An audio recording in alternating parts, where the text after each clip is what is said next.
몸이 피곤할 수 있는 시간입니다. 그런데도 하나님께서 우리를 이곳 교회로 불러주셨습니다. 우리 그런 의미로 조금 자리가 떨어져 있지만 이렇게 옆에 분들과 인사를 해보겠습니다.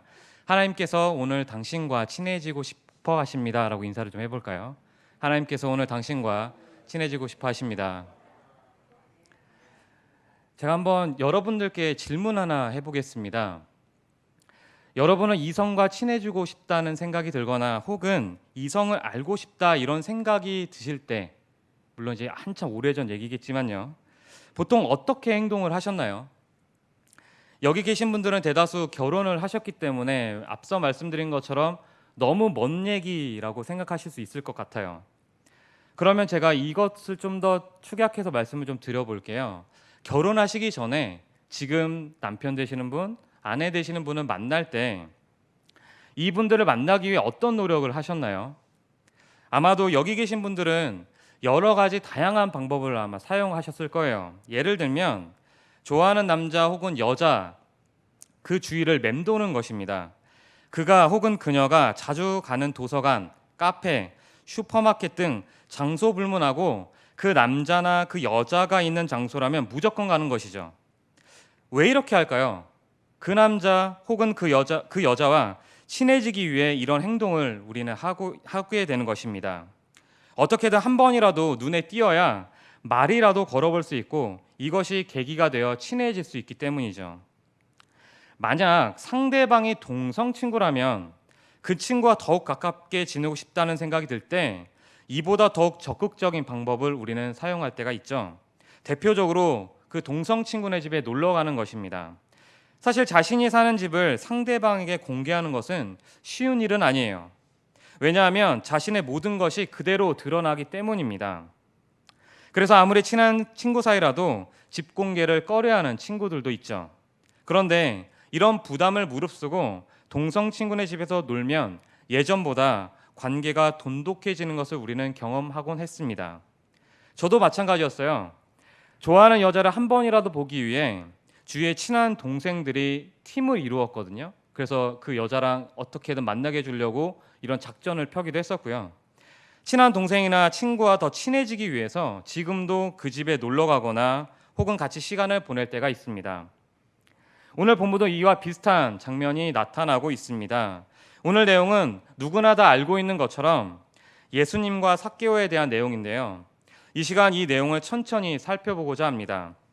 그리고 예수님께서 삭개오에게 오늘 내 집에 유하여 하겠다라고 말씀하신 이유에 대해서 한번 나눠보려고 합니다. 1절에 보시면 예수님께서 여리고로 들어가 지나가시더라 이렇게 누가는 기록하고 있습니다.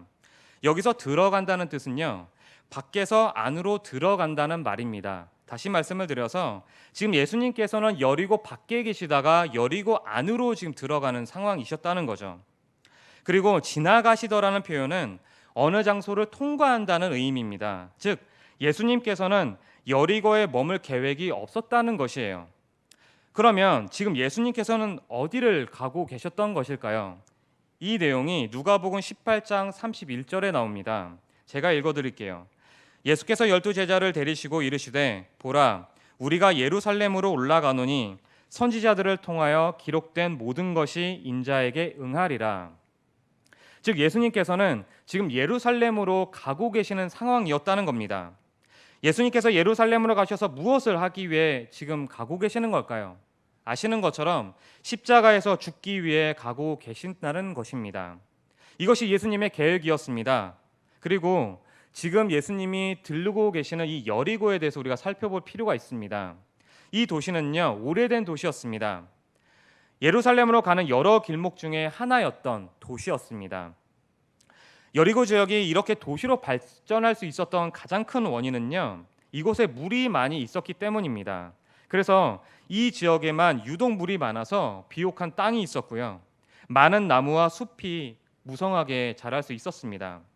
이런 환경으로 인해서 사람들이 많이 살았고요. 특히 부자들이 많이 살았다고 합니다. 이런 여리고를 예수님께서는 예루살렘으로 가기 위해 지나가는 상황이었다는 것이죠. 그런데 2절부터 낯익은 인물이 등장합니다. 바로 삭개오입니다. 지금 누가는 시선을 예수님께로부터 삭개오로 움직이고 있습니다. 여러분, 삭개오의 이름, 이 뜻이 뭔지 혹시 아시나요?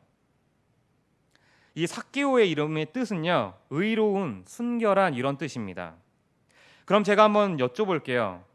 여기 계신 분들은 대다수 결혼을 하셨고요. 그리고 제가 알기로는 자녀분들이 다수 있다라고 알고 있는데요. 자녀가 태어나서 이름을 지어줄 때 어떤 마음으로 이름을 지어주셨나요? 보통 자녀의 이름을 지어줄 때 그 자녀가 이 이름대로 살기를 원한다는 마음으로 지어주신다고 하더라고요. 예를 들면 제 이름이 구윤본입니다. 그런데 저는 제 이름이 어렸을 때 굉장히 창피했어요. 왜냐하면 제 이름이 발음하기가 어렵다 보니까 상대방 혹은 어르신들이 쉽게 바로 들으시기가 어렵더라고요. 그래서 제가 학원이나 학교나 뭐 은행 이런 데 가면 항상 제 뒤에 줄이 좀 서 있었습니다. 그 상대방 계시는 분이 제 이름을 못 알아들으셔가지고 한 두세 번씩 물어보셨거든요. 그래서 그때 나이가 어렸기 때문에 그 상황에서 빨리 탈출하고 싶었는데 제 이름은 말해야겠고 하다 보니까 그 상황이 너무 싫었어요. 그래서 어렸을 때는 제 이름이 너무나 창피하고 좀 싫었거든요. 그런데 지금은 제 이름이 너무나 좋습니다. 왜냐하면 제 이름이 갖고 있는 뜻이 너무 마음에 들기 때문입니다. 제 이름의 윤자가 윤택하다라는 그 한자로 윤을 쓰고요. 본자는 근본할 때 그 근본을 쓰거든요. 제가 그래서 나름대로 좀 해석을 해봤는데 뜻이 이렇게 되더라고요. 근본이 윤택하다, 이렇게 제 나름대로 해석을 해봤습니다. 즉 우리 부모님께서는 물론 이게 사실일지는 모르겠지만 제가 근본이 윤택하게 자라라는 의미로 윤본이라고 지어주셨겠구나라는 생각이 들더라고요. 삭개오도 마찬가지였습니다. 그의 이름의 뜻은 의로운, 순결한 이런 뜻이었습니다. 즉 삭개오의 부모님께서도 삭개오가 의롭게 혹은 순결하게 자라기를 바라는 마음으로 이름을 삭개오라고 지어주셨다는 것이죠. 그런데 삭개오가 그동안 어떻게 살았나요? 좀 더 살펴보겠습니다. 3절에 보니까 삭개오는 예수님이 누구신지에 대해서 굉장히 궁금해합니다. 이를 누가는 그가 예수께서 어떠한 사람인가 하여 보고자 하되 라고 표현하고 있습니다. 그런데 안타깝게도 삭개오는 키가 작았고요. 사람이 많아서 예수님을 보기가 어려웠습니다. 여기서 우리가 한번 주목해야 할 단어가 있는데요. 그 단어는 바로 보고자 하되라는 단어입니다. 사실 이 표현은 단순하게 보는 것이 아닙니다. 예수님이 누구지? 누구길래 사람들이 저렇게 모여있지? 이런 단순한 호기심으로써 보고자 한다는 게 아니라는 거예요.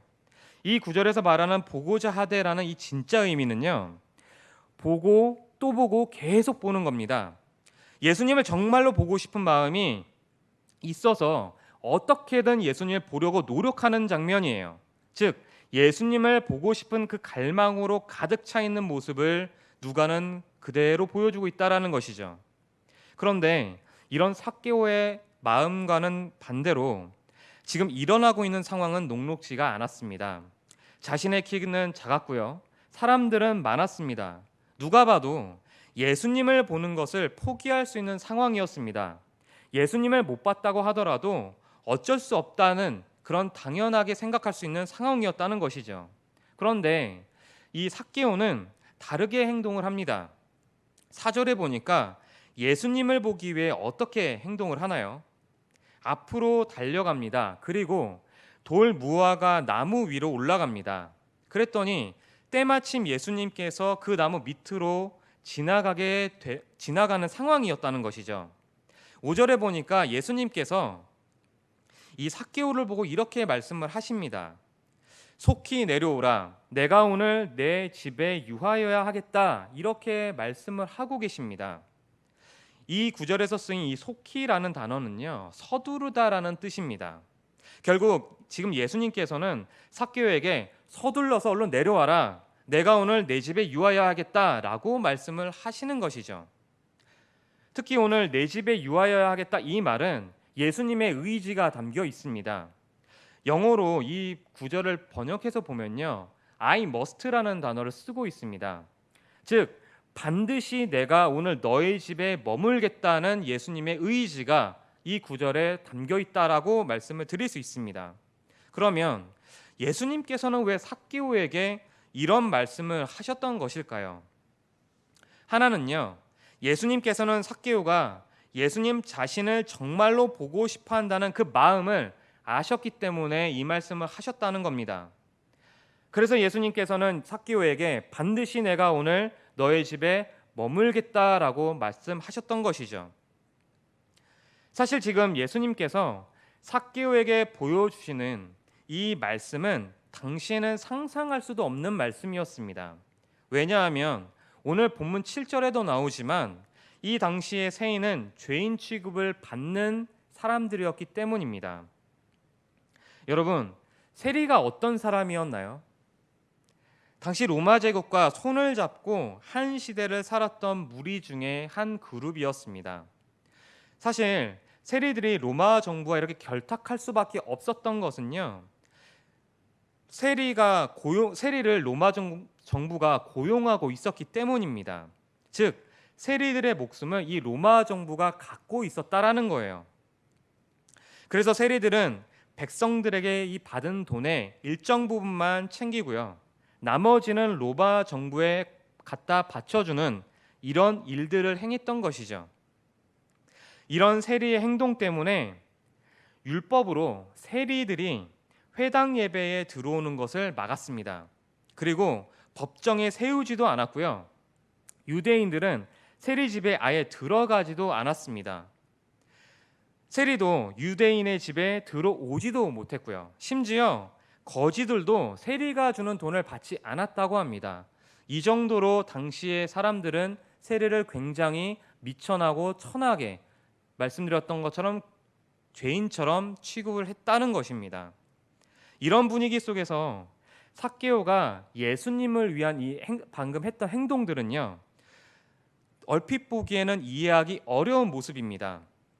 당시 사람들은 예수님에 대한 하나의 큰 기대감이 있었습니다. 그 기대감은 무엇이냐면요, 예수님께서 지금 예루살렘으로 가고 계시니까 예루살렘에 예수님께서 도착하시면 진정한 왕의 모습을 보여줄 것이다. 그것은 힘으로 로마를 눌러서 우리를 로마의 구석에서 해방시켜 주실 것이다. 이런 생각들을 갖고 있었다라는 거예요. 사람들의 생각대로 정말 예수님께서 예루살렘에서 이런 모습을 보여주시면 예수님은 로마뿐만이 아니라 로마 편에 서서 녹을 먹는 사람들에게는 이 예수님이라는 존재가 두려울 수밖에 없었다라는 겁니다. 그래서 세리인 삭개오는 예수님을 피하는 것이 당연하다는 거였어요. 하지만 계속 보신 것처럼 삭개오는 예수님을 너무 만나고 싶어서 수단과 방법을 가리지 않았다는 것입니다. 그리고 지금까지 삭개오가 보여준 이 모습은요, 믿지 않은 사람들보다 오히려 믿는 우리에게 하나의 메시지를 던져주고 있습니다. 여러분, 삭개오는 어떻게 예수님을 알게 되었을까요? 사실 오늘 본문에서 삭개오가 어떻게 예수님을 알았는지는 정확히 알 수가 없습니다.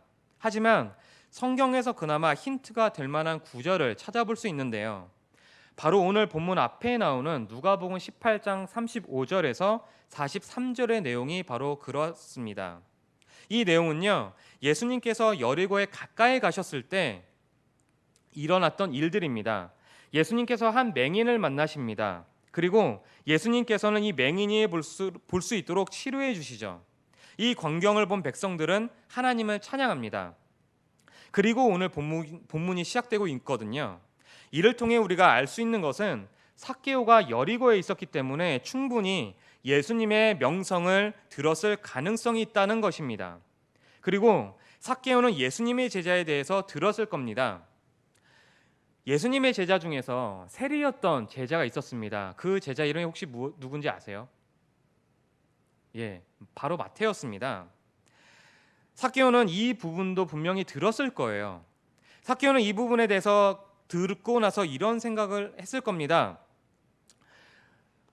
세리를 어떻게 제자로 삼았을까? 나처럼 죄인 취급을 당하는 사람인데 어떻게 세리를 죄인으로 받아들였지? 이런 생각을 했을 겁니다. 왜냐하면 제가 계속 말씀을 드렸던 것처럼 이 세리라는 직분은 당시 사람들에게 굉장히 미움을 받았던 직업이기 때문이죠. 그래서 삭개오는 예수님에 대해서 너무 궁금했었던 거예요. 그리고 예수님이 정말 누구신지 알고 싶었다는 것입니다. 과연 예수님이 누구시길래 이렇게 많은 사람들이 몰릴까? 그리고 정말로 사람들을 예수님께서는 치료하시는 걸까? 정말로 세리를 자신의 제자로 삼았는데 나도 그러면 예수님을 따라갈 수 있을까? 예수님이 나를 받아주실 수 있을까? 이런 생각들로 가득 차 있었다는 것입니다. 그러면 여러분, 제가 또 한번 여러분들께 여쭤볼게요. 여러분 삭개오처럼 정말 예수님을 만나고 싶은 마음이 있으신가요? 예수님을 정말 만나고 싶어서 이 자리에 오셨나요? 사실 저를 포함해 여기 계신 분들은 예전에는 삭개오처럼 예수님을 너무 만나고 싶어서 간절했던 그 순간들, 그 경험들이 있으셨을 겁니다. 혹은 현재 이 경험을 겪고 경험하고 있는 분도 계실 거예요. 하지만 시간이 지나다 보면 예수님을 향한 이런 마음이 오래 지속되기가 어렵더라고요. 왜냐하면 오늘 본문에 나오는 삭개오처럼 예수님은 보고 싶고 알고 싶은데 때로는 예수님을 만나지 못하게 하는 상황들이 우리 앞에 펼쳐지고 있기 때문입니다. 내가 몸이 피곤해서 혹은 내가 너무 바빠서 집에 일이 생기는 이런 다양한 일들이 있다라는 거예요. 물론 이런 상황이 있으면 당연히 그 일어난 일에 집중해야 합니다. 그리고 그 일을 먼저 해결해야 합니다. 중요한 일이니까 당연히 그 일을 해야만 하는 것이죠. 그런데 이런 상황이 아닐 때 여러분은 어떻게 행동하시나요? 정말로 예수님을 만나고 싶은 마음으로 예배에 참석하시나요? 사실 예배를 드릴 때마다 이런 마음으로 예배를 드리면요, 삼위일체 되시는 하나님이 없다고 말하는 사람은 없을 겁니다. 사실 예수님을 만나는 것이 어려워서 예수님을 못 만나는 것이 아닙니다. 참된 진리를 찾기 어려워서 찾지 못하는 것이 아닙니다. 3절에서 나오는 삭개오의 모습처럼 예수님을 향한 간절한 갈망이 없기 때문에 예수님을 못 만나는 것입니다. 이 시간 우리는 이런 마음을 하나님 앞에서 점검해야 합니다. 그리고 이런 마음이 없다면 예수님을 만나고 싶은 이런 간절한 마음을 달라고 기도해야만 합니다. 예수님께서 삭개오에게 반드시 내가 오늘 너의 집에 머물겠다고 말씀하신 다른 하나를 말씀드리면요, 오늘 본문 10절에 나옵니다. 같이 한번 우리 읽어볼까요? 10절입니다. 같이 읽어보겠습니다. 시작. 인자가 온 것은 잃어버린 자를 찾아 구원하려 함이니라. 아멘. 읽으신 대로 예수님께서는 이 땅에 오신 목적이 잃어버린 자를 찾기 위해 이 땅에 오셨다라는 것입니다. 이 구절은 바로 하나님께서 예수님을 이 땅에 보내주신 목적입니다. 결국 예수님께서 삭개오의 집에 머물겠다 이렇게 말씀하신 이유는요, 삭개오를 찾아 구원하시기 위해서, 즉 하나님의 자녀로 삼으시기 위해 이 말씀을 하셨다라는 거예요. 여러분, 하나님께서 잃어버린 자가 누구입니까? 바로 바로 저입니다. 우리는 예수님을 만나기 전에 하나님 앞에서 죄로 인해 죽을 수밖에 없는 존재였습니다. 그런데 하나님께서는 예수님의 이름으로 우리를 부르셨다는 거예요. 어떤 존재로 부르셨나요? 바로 하나님의 자녀로 우리를 부르셨다는 겁니다. 그래서 우리는 하나님의 자녀의 특징을 가진 사람들인데요, 제가 말씀을 준비하면서 한 가지 책을 좀 읽어봤습니다. 그 책의 이름이 뭐냐면 에드먼드 클라우니가 지은 부르심이라는 책을 읽어봤는데요, 이 내용을 제가 좀 참고로 해서 하나님의 자녀의 특징을 제가 좀 정리를 좀 해봤습니다. 우선요, 하나님의 자녀로서 나타나는 특징은 불신자들이 우리를 보고 하나님을 느낄 수 있을 때 하나님의 자녀임이 드러난다라는 것이에요. 예를 들면 이 사람은 행동이 다른 사람들과 좀 다르네, 혹시 교회를 다니는 거 아닌가? 이런 식으로 불신자들이 우리를 보고 하나님의 자녀다라고 느낄 수 있다라는 것입니다. 사실 우리가 이렇게 다를 수밖에 없는 것은요, 우리가 하나님의 형상으로 지음을 받은 존재이기 때문입니다. 아시는 것처럼 창세기 1장 26절부터 27절에 보면 하나님의 형상이라는 단어가 나옵니다. 이 단어가 갖는 의미는요, 여기서 이 형상이라는 말은 불신자들이 믿는 사람들을 봤을 때 하나님을 떠올린다라는 의미를 갖고 있어요. 예를 들면 광화문에 가시면 이순신 장군 동상이 있습니다. 아마 한 번 정도는 보셨을 건데요, 그럼 우리가 이순신 장군 동상을 볼 때마다 떠오르는 것들이 있습니다. 그것은 뭐냐면 일단은 한산도 대첩이 있을 수 있고요, 그리고 영화 명랑을 떠올릴 수 있고요, 그리고 일본과 싸우다가 이기신 그분, 이렇게 생각할 수가 있다라는 것이죠. 이것처럼 믿지 않는 사람들이 믿는 우리를 보고 하나님을 생각하게 한다라는 거예요. 하나님의 자녀로서 두 번째 나타나는 이 특징은요, 하나님을 닮아가도록 우리는 부름을 받았다라는 것입니다. 여러분, 하나님의 자녀라는 이름은 쉽게 얻을 수 있는 것인가요? 하나님의 자녀는 예수님을 믿지 않으면 결코 얻지 못하는 이름입니다. 그래서 요한복음 1장 12절에서는 이렇게 말을 하고 있습니다. 영접하는 자, 곧 그 이름을 믿는 자들에게는 하나님의 자녀가 되는 권세를 주셨으니라고 요한복음에서 기록되어 있죠. 그래서 우리는 세상과 구별된 존재일 수밖에 없다라는 것입니다. 혹시 성경에서 구별하다라는 의미로 쓰인 단어가 무엇인지 기억나시나요? 그 단어는 바로 거룩이라는 단어입니다. 그래서 하나님의 자녀를 거룩한 사람들, 거룩한 사람 이렇게 바꿔 쓸 수 있다는 것이죠. 하나님의 자녀인 우리를 두고 그래서 성도라고 부릅니다. 즉 거룩한 무리라는 거예요. 따라서 우리는 이런 하나님의 부르심으로 살아야 하는 것입니다. 쉽게 말해 거룩하게 살아야 한다는 것이죠. 베드로전서 1장 15절에는 이렇게 기록을 합니다. 오직 너희를 부르신 거룩한 이처럼 너희도 모든 행실에 거룩한 자가 되라. 끝으로 하나님의 자녀의 특징은요, 예수님으로 인해서 온전히 회복되어 구원받은 새로운 존재로 만들어 주셨다. 바로 이것입니다. 그래서 이를 두고 이사야서 62장 4절에서는 하나님께서 이사야에게 당시 이스라엘 백성들에게 이렇게 전하라고 하셨습니다. 제가 읽어드릴게요. 다시는 너를 버림받은 자라 부르지 아니하며 다시는 내 땅을 황무지라 부르지 아니하고 오직 너를 헵시바라 하며 내 땅을 뷸라라 하리니 이는 여호와께서 너를 기뻐하실 것이요 내 땅이 결혼한 것처럼 될 것임이라. 하나님께서는 새 이스라엘 헵시바, 즉 내 기쁨이 그에게 있다는 의미가 담긴 이름으로 불리기를 원하셨다라는 거예요. 다시 말씀을 드려서 하나님께서는 하나님의 자녀인 우리를 통해서 태초에 사람과 모든 것을 만드시고 나서 심히 좋았더라, 이 기쁨을, 이 마음을 느끼고 싶다라는 것입니다.